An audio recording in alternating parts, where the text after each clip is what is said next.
अस्सलाम वालेकुम। ਅੱਜ ਤੁਸੀਂ ਔਰਤਾਂ ਦੇ ਆਲਮੀ ਦਿਨ ਦੇ ਬਾਰੇ ਸੋਸ਼ਲ ਮੀਡੀਆ 'ਤੇ ਬਹੁਤ ਕੁਝ ਦੇਖਿਆ ਹੋਏਗਾ।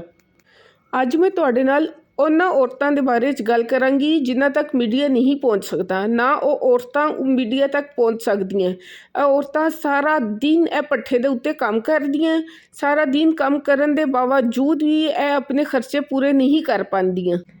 ਸਹੀ ਸਲੂਟ ਤਾਂ ਇਹਨਾਂ ਔਰਤਾਂ ਵਾਸਤੇ ਹੈਗਾ ਜਿਨ੍ਹਾਂ ਨੂੰ ਕੇਕ ਕੱਟਣਾ ਤੇ ਦੂਰ ਦੀ ਗੱਲ ਹੈ, ਕੇਕ ਦੇਖਣਾ ਵੀ ਨਸੀਬ ਨਹੀਂ ਹੁੰਦਾ। ਅੱਜ ਮੈਂ ਬਹੁਤ ਜ਼ਿਆਦਾ ਵੀਡੀਓਜ਼ ਦੇਖੀਆਂ ਜਿਹਦੇ ਵਿੱਚ ਵੂਮਨ ਡੇ ਦੇ ਬਾਰੇ 'ਚ ਗੱਲ ਕੀਤੀ ਗਈ, ਕੇਕ ਕੱਟੇ ਗਏ।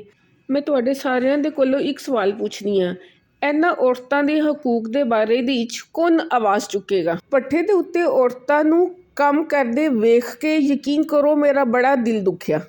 ਇਹ ਔਰਤਾਂ ਦੀ ਹਿੰਮਤ ਹੈਗੀ ਹੈ, ਸਰਦੀ, ਗਰਮੀ, ਮੀਂਹ, ਬਰਸਾਤ ਹਰ ਮੌਸਮ ਦੇ ਵਿੱਚ ਲਗਾਤਾਰ ਕੰਮ ਕਰਦੀਆਂ ਨੇ। ਇਹ ਭੱਠੇ 'ਤੇ ਜਾ ਕੇ ਅੱਜ ਮੈਨੂੰ ਇੱਕ ਹੋਰ ਗੱਲ ਦਾ ਪਤਾ ਚੱਲਿਆ।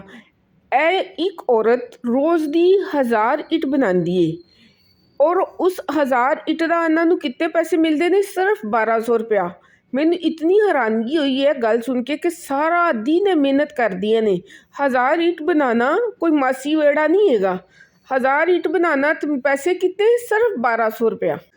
ਗੋ ਕੇ ਭੱਠੇ ਦੇ ਉੱਤੇ ਪੂਰੀ ਫੈਮਿਲੀ ਕੰਮ ਕਰਦੀ ਏ, ਲੇਕਿਨ ਇਸ ਕੰਮ ਦਾ ਸਾਰਾ ਲੋਡ ਔਰਤ ਦੇ ਉੱਤੇ ਹੁੰਦਾ। ਇਹ ਔਰਤਾਂ ਇੱਥੇ ਕੰਮ ਕਰਨ ਦੇ ਨਾਲ ਨਾਲ ਆਪਣੇ ਘਰ-ਬਾਰ ਤੇ ਆਪਣੇ ਬੱਚਿਆਂ ਨੂੰ ਵੀ ਦੇਖਦੀਆਂ ਨੇ।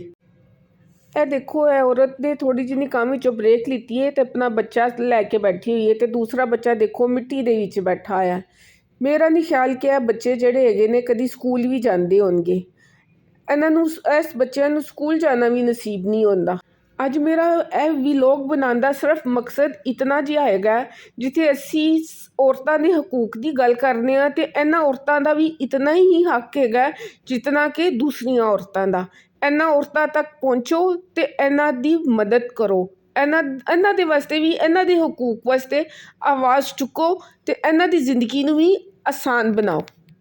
ਤੇ ਇਹਦੇ ਨਾਲ ਹੀ ਮੈਂ ਤੁਹਾਡੇ ਕੋਲ ਇਜਾਜ਼ਤ ਚਾਹੁੰਦੀ ਹਾਂ। ਉਮੀਦ ਕਰਨੀ ਹਾਂ ਕਿ ਤੁਹਾਨੂੰ ਮੇਰਾ ਇਹ ਵਲੌਗ ਪਸੰਦ ਆਏਗਾ। ਰੱਬ ਰਾਖਾ। ਹੱਸਦਾ ਰਵੇ ਪੰਜਾਬ, ਸਦਾ ਵਸਦਾ ਰਵੇ ਪੰਜਾਬ।